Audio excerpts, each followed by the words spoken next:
Budget.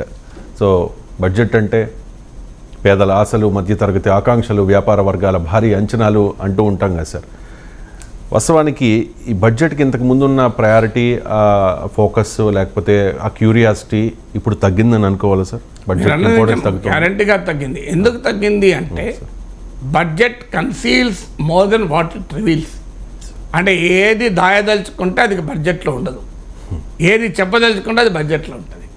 అందువల్ల budget ఒక స్లోగనీరింగ్గా, budget ఒక పర్సెప్షన్ మేనేజ్మెంట్కి ఒక ఆయుధముగా, ఒక పొలిటికల్ నెరేటివ్ బిల్డ్ చేస్తానికి ఒక సాధనంగా అధికార పార్టీలు మార్చుకున్నాయి.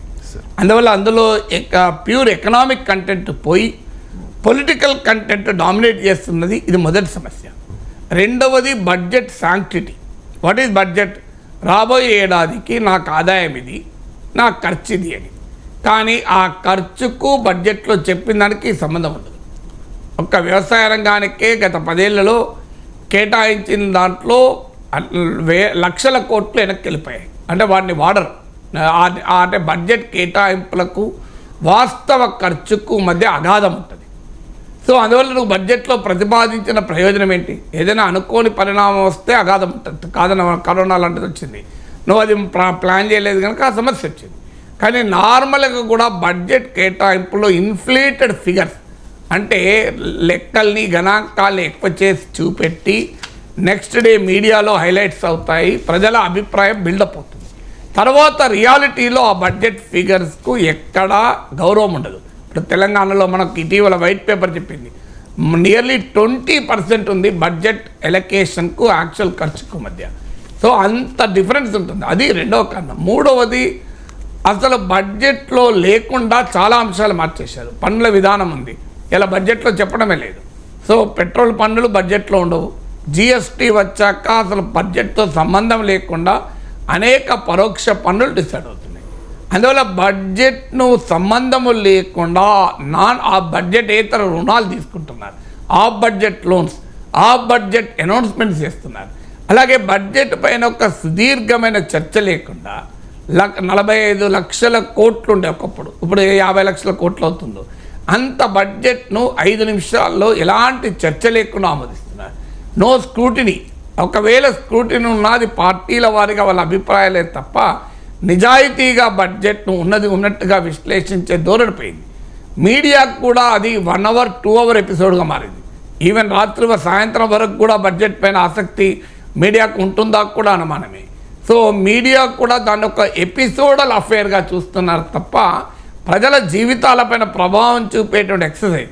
మీరు 365 రోజుల్లో బడ్జెట్ రోజు తద్దినం పెట్టడం కన్నా మీడియా ఇంకేదన్నా ఒక్కో రోజైనా, ఇంకో లాస్ట్ బడ్జెట్ పైన మనం చర్చించాం, ఇలా ప్రతిపాదించారు, అది అయిందా అని ఏ టీవీ ఛానల్లో డిబేట్ రంగం చూసారో మీరు?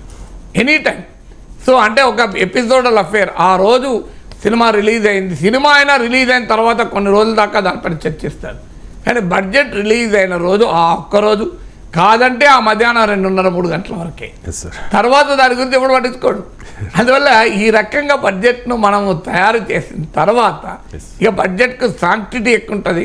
సో అందువల్ల బడ్జెట్ యొక్క పొలిటికల్ ఎకానమీ, బడ్జెట్ పైన ఎవరు ఇన్ఫ్లుయెన్స్ చేస్తున్నారు? మీరు ఇంగ్లీష్ ఛానల్ చూడండి, సూట్లు వేసుకొని కోట్లు వేసుకున్న so called stock market experts, corporate ఎక్స్పర్ట్సే కూర్చుంటారు తప్ప ఓ రైతు ప్రతినిధో, వ్యవసాయ కూలీ ప్రతినిధో, ఒక అసంఘటిత కార్మికుల ప్రతినిధో, ఒక ఫుట్పాత్ వ్యాపారం చేసుకునే వారి ప్రతినిధో మీకు ఎక్కడన్నా ఇంకా లోకల్ టీవీలోనే ఉండొచ్చేమో, కానీ నేషనల్ టీవీలో బడ్జెట్ పైన డిబేట్ ఉంటుందా? అంటే బడ్జెట్ ఇది అనేది ఒక పాష్ ఎక్సర్సైజ్గా, కొంతమంది వ్యక్తుల ఇన్ఫ్లుయెన్స్లో బడ్జెట్ ప్రాసెస్ అనేది అయ్యాక అన్నిటికీ మించేది ఒక ఎలక్షన్ సింబల్గా మారింది. ఇవి vote on account, serious policy అని నూడకూడదు, 3 నెలల తాత్కాలిక బడ్జెట్, దీనిపైన ఇన్ని హోప్స్ ఏంటి, ఇన్ని అంచనాలు ఏంటి అంటే ఇది ఒక పొలిటికల్ పబ్లిసిటీ టూల్గా కూడా మారిపోయినాక ఇక బడ్జెట్కు ఉన్న సిగ్నిఫికెన్స్ పోకుండా ఎక్కడ ఏమవుతుంది? బడ్జెట్ ఎలా ఉన్నా కూడా ప్రతిపక్షాలు సిద్ధమైపోతాయి సార్. ఇది అంకెల గారడి రొటీన్. అసలు మీకు ఆ స్టేట్ ఆ ప్రభుత్వం ఏమంటది, ప్రతిపక్షం ఏమంటది ఇప్పుడే అదే బడ్జెట్ అంకెల గారడి అని వాళ్ళు అంటే పేదల బడ్జెట్ అని చెప్పి వీళ్ళు అంటూ ఉంటారు. వృద్ధికి ఊతాన్నిచ్చే బడ్జెట్, ఉపాధి కల్పించే బడ్జెట్. అసలు బడ్జెట్ ఏంలో ఏముందో, బడ్జెట్ చదవాల్సిన అవసరం లేకుండా ఈ రియాక్షన్ రాసి పెట్టుకోవచ్చు. మీకు అనుమానమే లేదు. రైట్ సార్, ఖచ్చితంగా ఏ మీడియా చేయలేదని మీరు చెప్తున్నారు కాబట్టి మేము చేస్తాం. రేపు మార్నింగ్ రేపు ఎప్పుడైనా మాట్లాడతానండి, ఇవాళ రేపు మాట్లాడతాను. నేను చెప్పేది అది కాదు, 6 నెలల తర్వాత మాట్లాడండి. ఖచ్చితంగా సార్, ప్రతి 3 నెలలకు ఒకసారి మాట్లాడదాం సార్, ఇదే మార్నింగ్ ఎపిసోడ్లో.